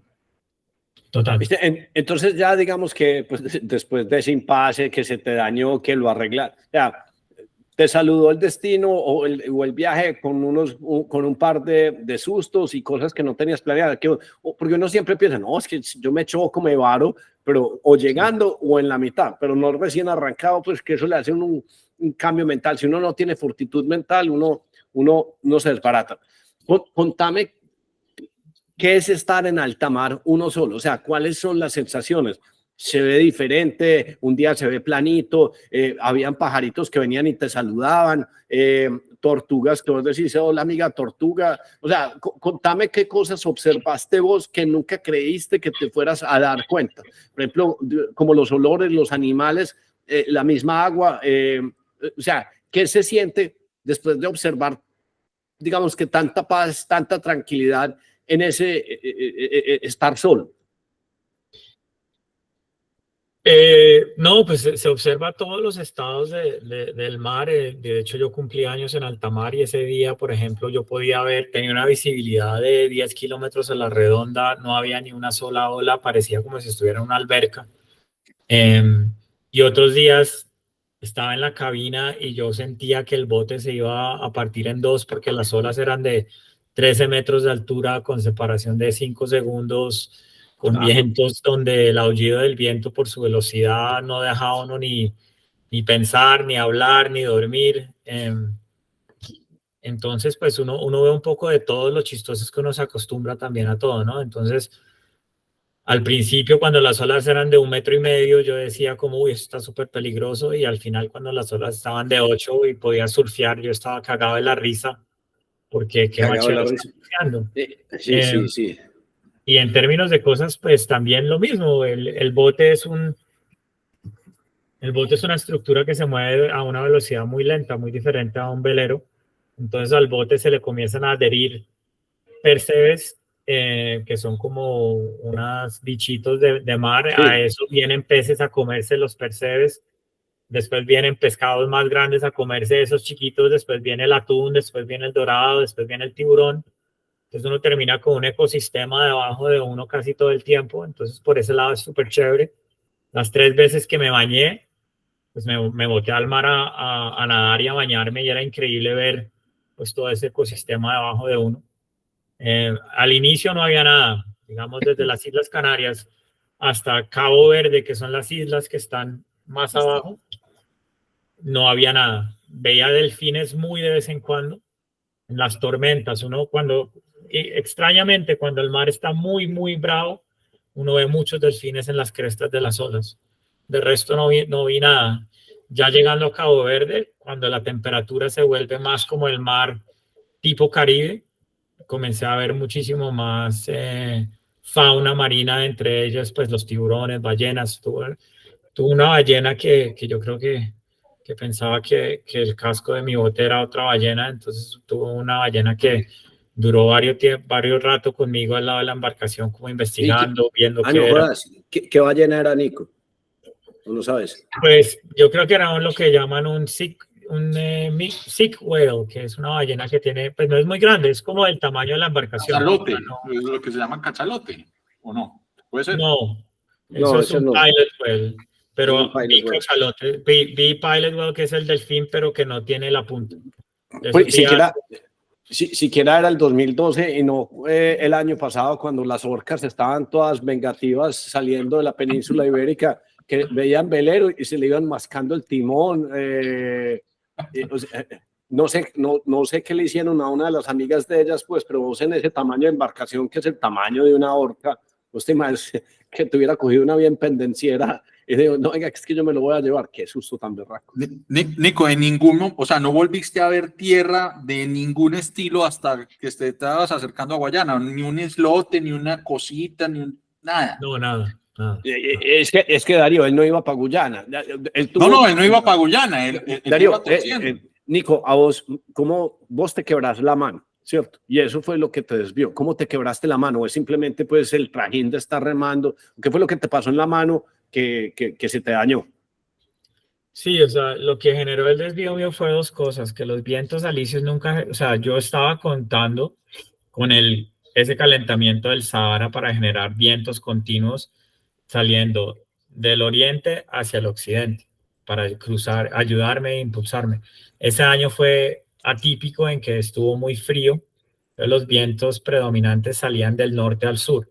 Entonces, comenzando por eso, las condiciones climáticas pues ya estaban generando un desvío importante mío. Y por otro lado, pues el orgullo viene antes de cualquier caída, ¿no? Entonces yo le puse esos palos alrededor, esa infraestructura alrededor del bote para poder caminar con el propósito de agarrarme de lado a lado. Y a medida que yo fui cogiéndole confianza, paré a utilizar esos apoyos y en una de esas pisé mal, caí mal sobre la muñeca derecha. Se me inflamó, yo pensé, bueno, me la tronché o qué fuera, porque amaneció al otro día, como el tamaño de mi bíceps, no podía coger bien el remo, pero pues tenía que seguir remando, ¿no? Entonces pues yo le ponía la mano al remo y con cinta me pasaba un par de rollos de cinta para cada lado para poder jalar. De esa cinta gris con la que se arregla todo en Estados Unidos, pues, de esa como gorila, ¿no? ¿Cómo se llama esa? Gorilla tape, sí, en ese entonces era Scotch tape. Pero vení que te echaste una frase más poderosa que el orgullo viene antes que ¿qué? De cualquier caída. El orgullo viene antes de cualquier caída. Qué hijo de puta frase, huevón, Nico.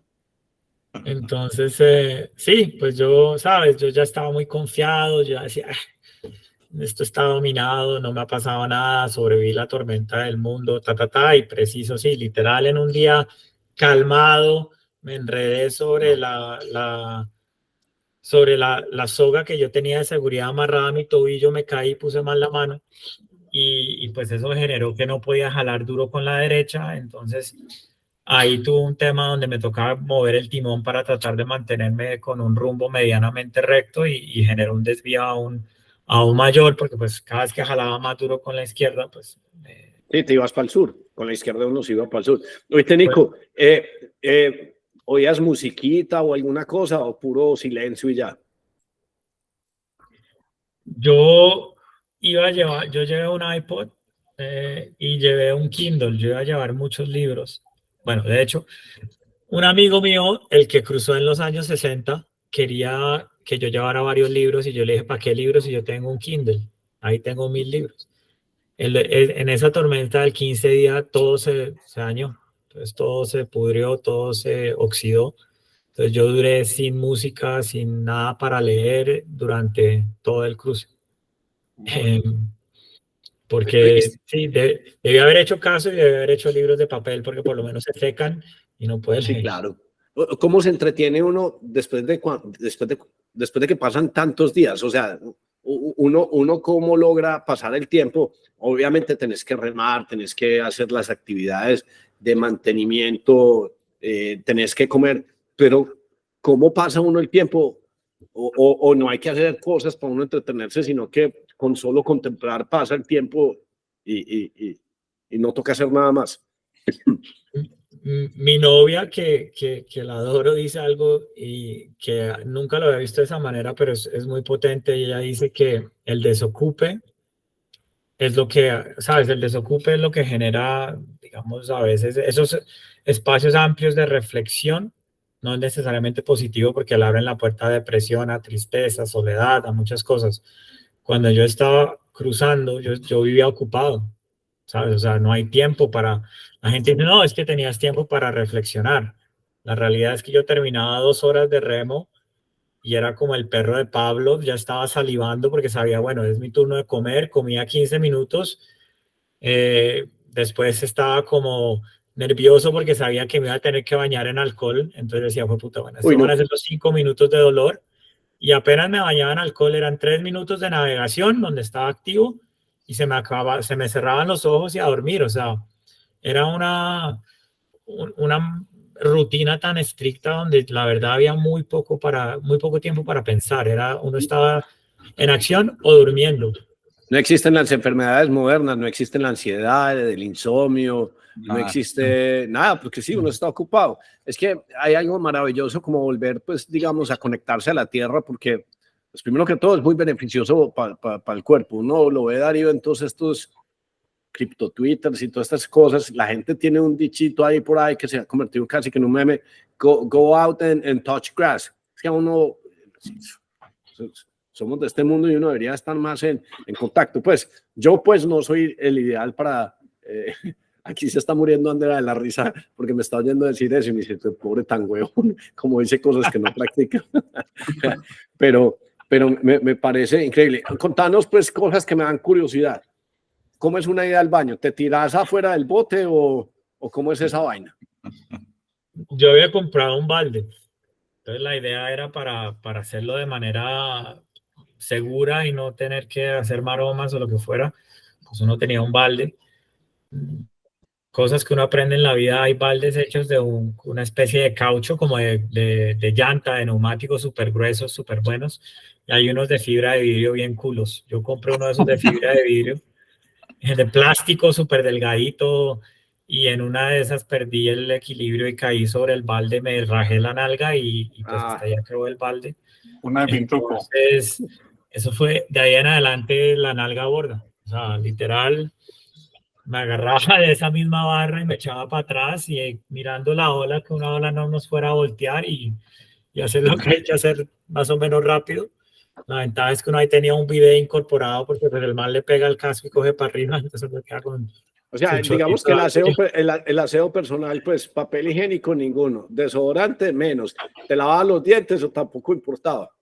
Cuando estaban peludos.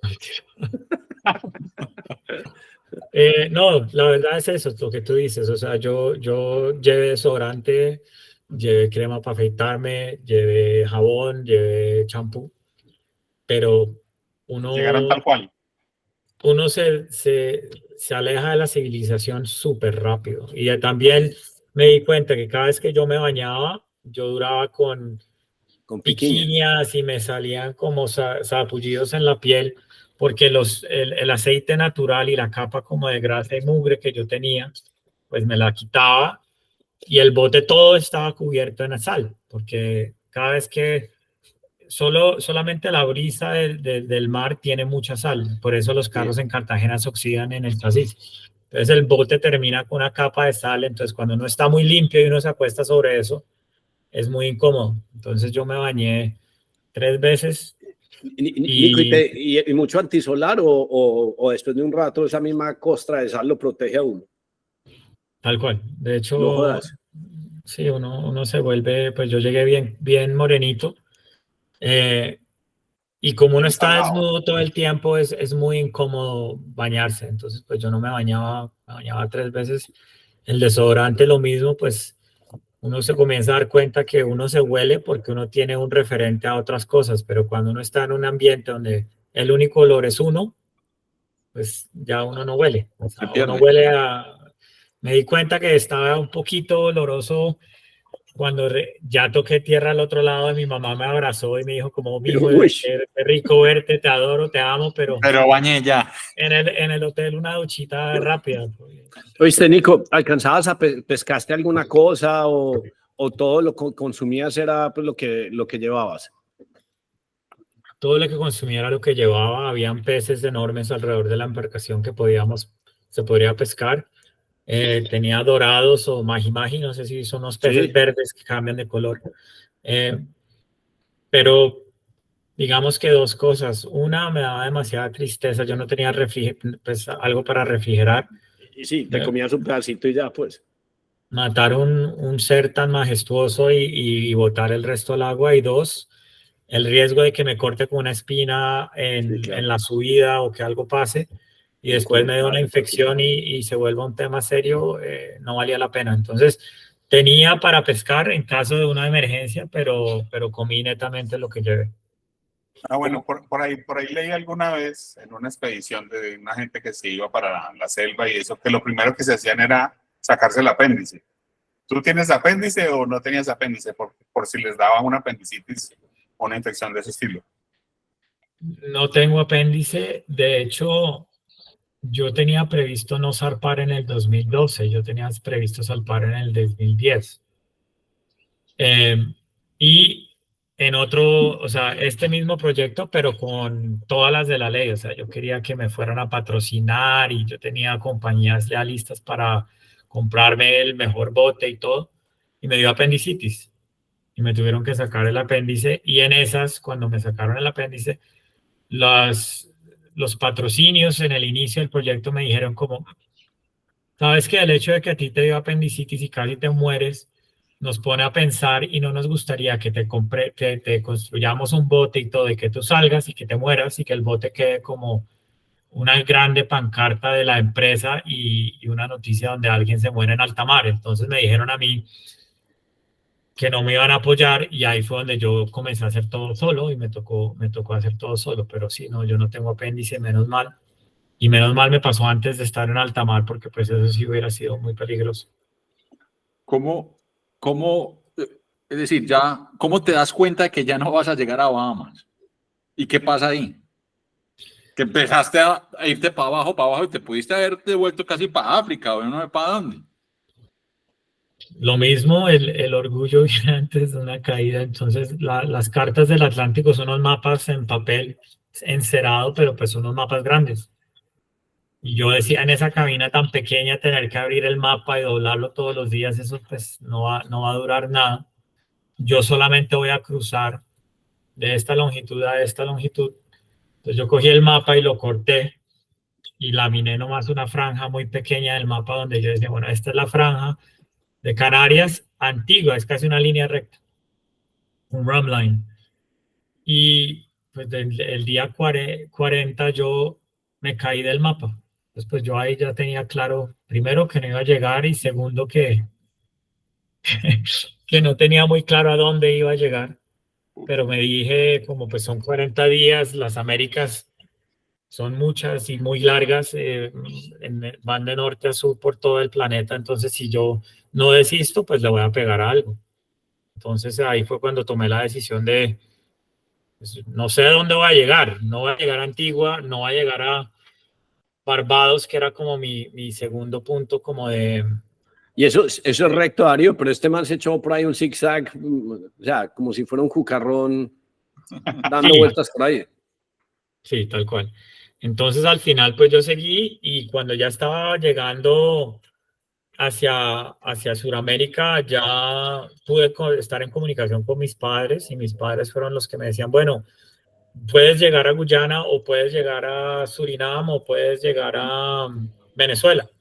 Entonces ahí fue como esa última etapa del viaje fue coordinado con la logística de mis padres que no solamente prendieron muchas velitas durante el cruce, pero se volvieron expertos en leer cartas de mar, las corrientes, ellos seguían el tiempo todos los días, entonces mi mamá sabía, no, es que mañana van a ser 20 nudos norestes y la corriente está en 5 nudos hacia el sur, entonces la ruta de Nicolás va a ser tanto, él está remando promedio 20 kilómetros al día, entonces mañana él va a aparecer en tal parte.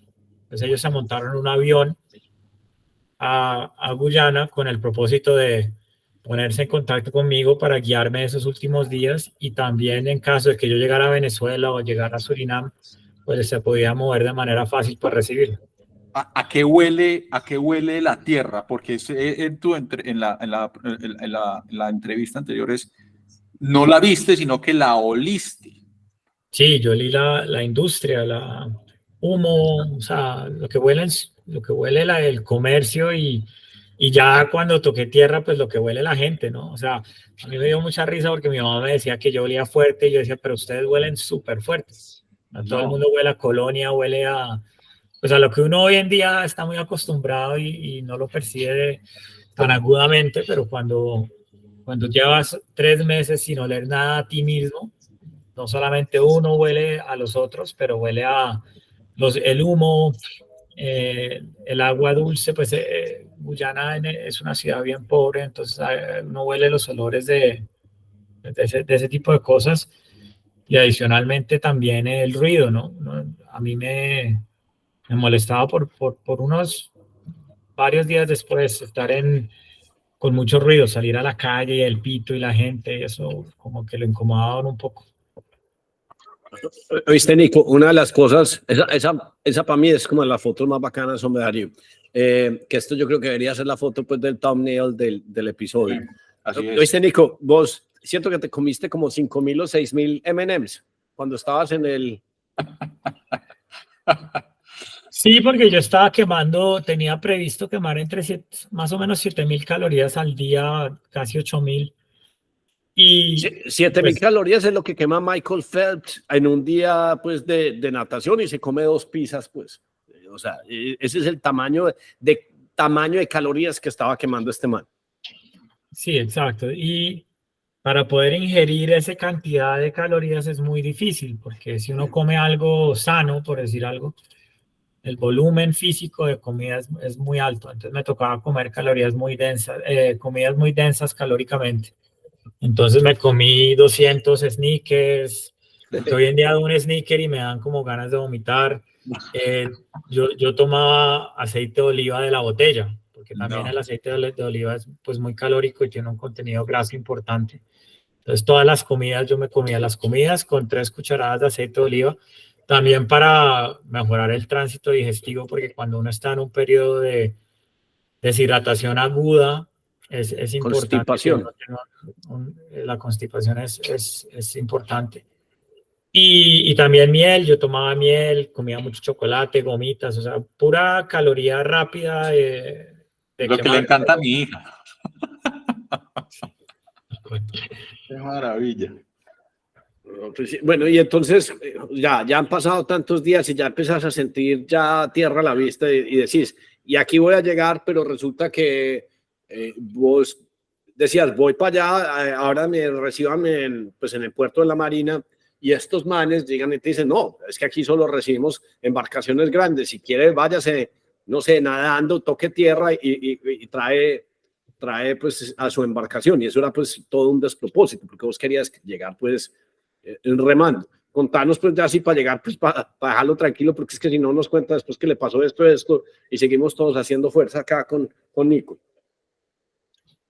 Sí, de hecho la llegada fue anticlimática para mí porque yo tenía previsto como llegar a una playa y bajarme y tocar la tierra y etcétera, y lo que resultó sucediendo fue Guyana no tiene un puerto deportivo, entonces no tiene una marina con, digamos, la infraestructura para recibir embarcaciones con francobordos muy chiquitos. Ellos tienen la indumentaria, pues la infraestructura para recibir botes como el que estamos viendo ahí de Greenpeace. Entonces, Y no solamente no tienen la infraestructura, pero tienen una ley que dice que toda la embarcación que entra tiene que ser con piloto práctico. Piloto práctico es que sale otra embarcación y el capitán se sube a la embarcación y el capitán de Guyana es el que atraca el bote.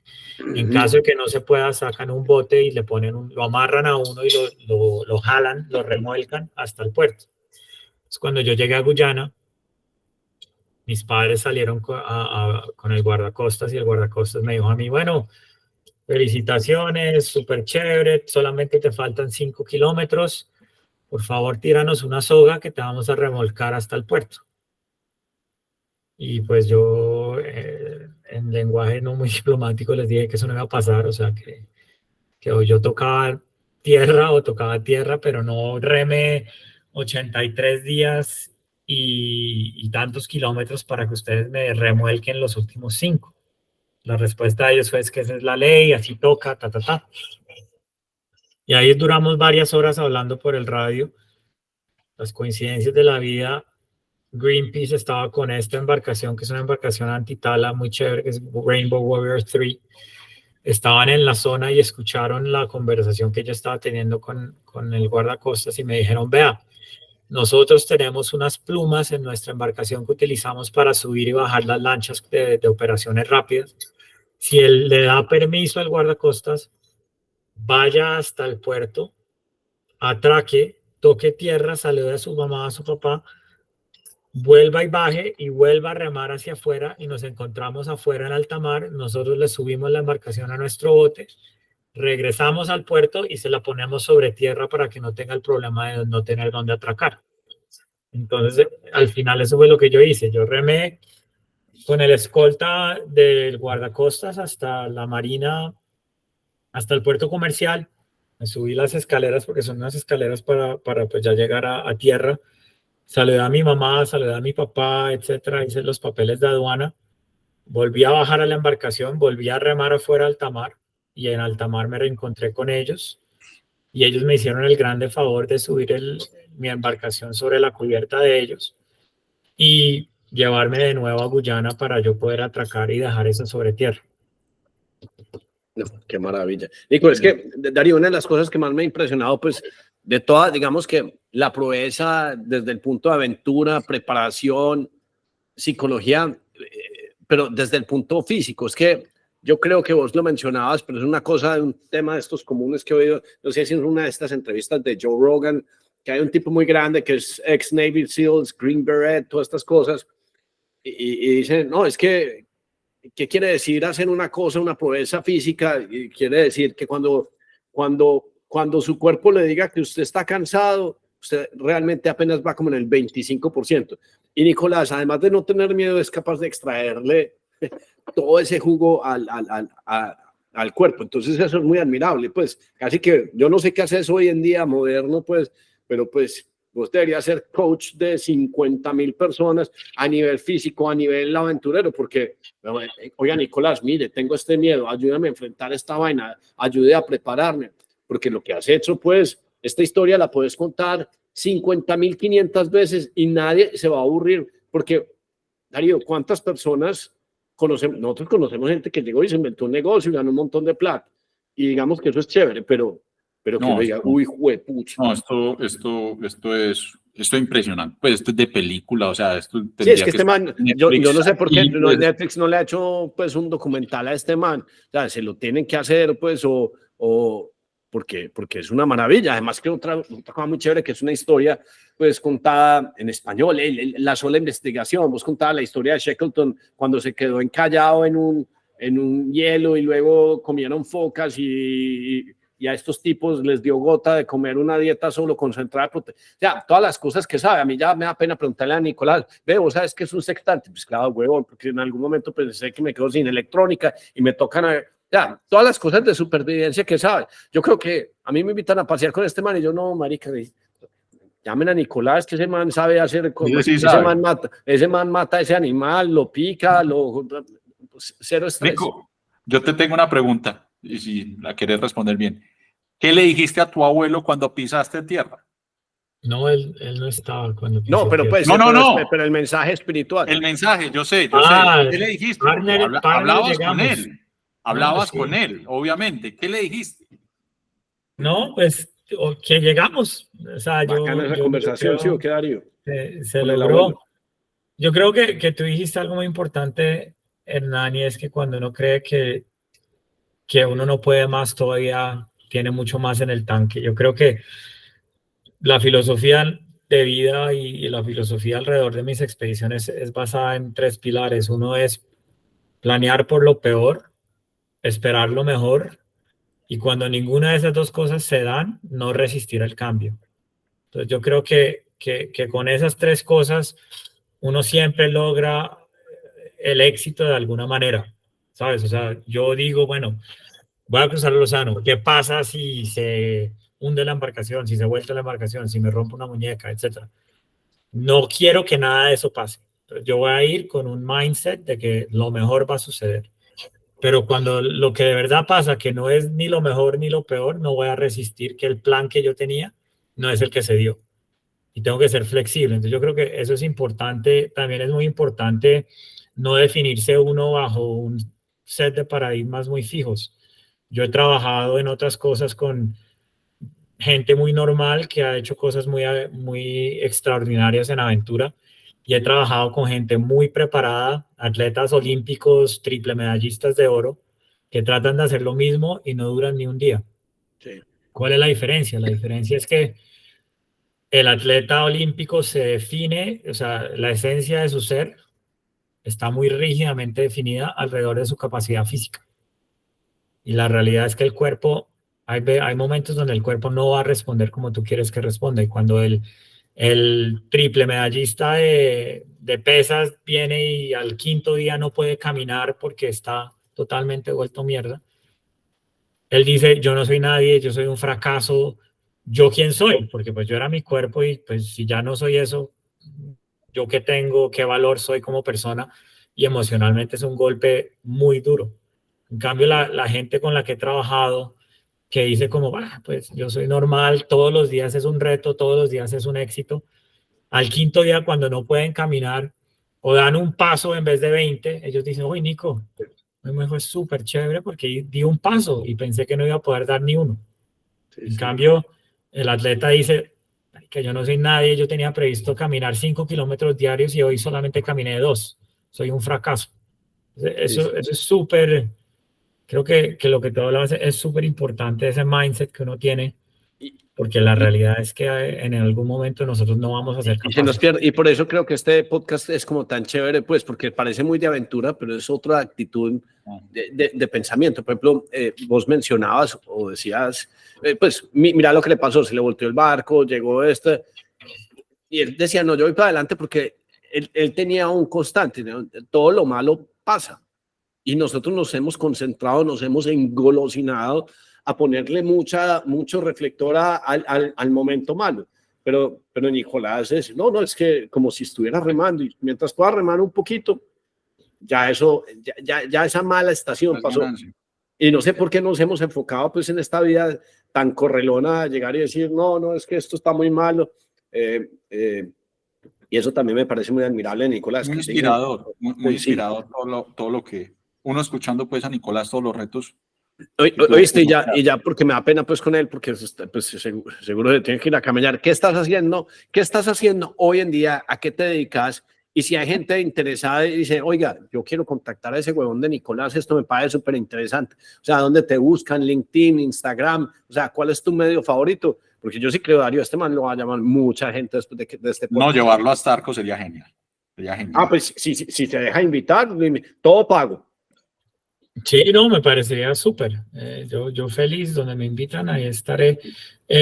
Yo ahorita tengo otro Atlántico, yo estoy trabajando de nuevo en la vida corporativa. Estoy trabajando aquí en Colombia en una empresa que se llama Heinke Group.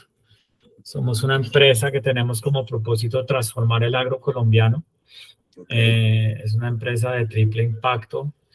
Digamos que yo después del remo estaba trabajando con veteranos de guerra ayudándolos a lidiar con el estrés postraumático a través de la aventura.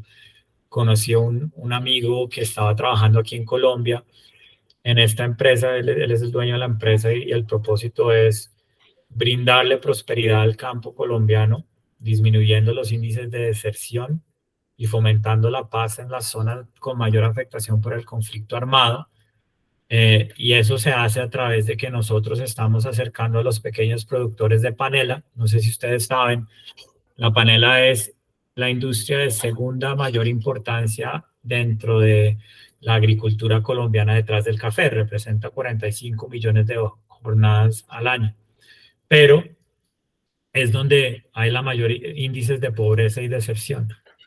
Entonces nosotros lo que estamos buscando hacer es mejorar la calidad de vida en esas zonas, promoviendo la panela en el exterior. Entonces nosotros vendemos panela en Europa y como en Europa valoran, digamos, los hitos de sostenibilidad y el tema del impacto social, tenemos el privilegio de poder pagarle al campesino colombiano 30% sobre la, digamos, tarifa de mercado nacional. Y también les damos asesoría en prácticas de agricultura regenerativa, etcétera, con el propósito de mejorar no solamente las condiciones del campo social, pero también el impacto que ellos tienen sobre el mismo. Entonces eso es lo que yo estoy haciendo, que a primera vista parece muy diferente, pero en términos de reto es igual de grande, porque es una meta bien ambiciosa. Entonces pues yo estoy en eso. También estoy haciendo pues mis expediciones como ya un tema personal mío, y también le hago asesoría a varias personas que hacen lo mismo. El año pasado yo asesoré a 2 equipos de veteranos de guerra que cruzaron el Océano Atlántico y batieron un par de récords mundiales. Entonces también personas que les gusta hacer ese tipo de cosas y tienen previsto planear una expedición, pues yo les puedo ayudar con todo el gusto del mundo a hacer lo mismo. Y pues mis redes, yo tengo Instagram, mi red es carvajal.nic. Nosotros la dejamos en la descripción del episodio para que te sigan, te contacten. Súper. No, y de verdad, Nico, pues qué espectáculo de historia, admirable. O sea, yo cuando me pase una cosa y yo, marica, weón, Nicolás tenía las manos peladas, echaba alcohol, la nalga la tenía toda pelada. Ese man no hubiera llorado. En cambio, yo sí, siempre me voy a acordar de eso. Siempre me voy a acordar de todo eso. Siempre me voy a acordar de eso. También me parece muy chévere lo que tú decías, Hernán, y es que a veces nos medimos con muchas cosas, ¿sabes? O sea, al final yo le escribí al bote sobre la cabina como las necesidades que yo tenía. Hoy en día la gente se va al Wi-Fi y es el fin del mundo porque se fue el Wi-Fi. Yo comencé con algo muy parecido. Yo comencé diciendo, no, yo tengo que remar tantos kilómetros al día, yo tengo que cumplir todas estas metas. Y al final, día como 30, yo escribí sobre la cubierta y era: bote boca arriba, comida, agua, remar. Y eso era lo único en la vida que yo necesitaba para seguir adelante. Entonces, es importante que, ¿sabes? Tanto si uno es un emprendedor o uno tiene que destilar lo que de verdad importa en la vida, porque hoy en día tenemos tanta información y tantas herramientas que terminamos pensando que hay muchas cosas que tienen un valor que no nos impacta. Entonces, me parece fantástico. Gordo, usted, última pregunta para despedir a Nicolás, para darle el cierre. ¿Qué tenés de última ¿Dónde está pregunta? el bote? ¿Dónde dejaste el bote? ¿Dónde está?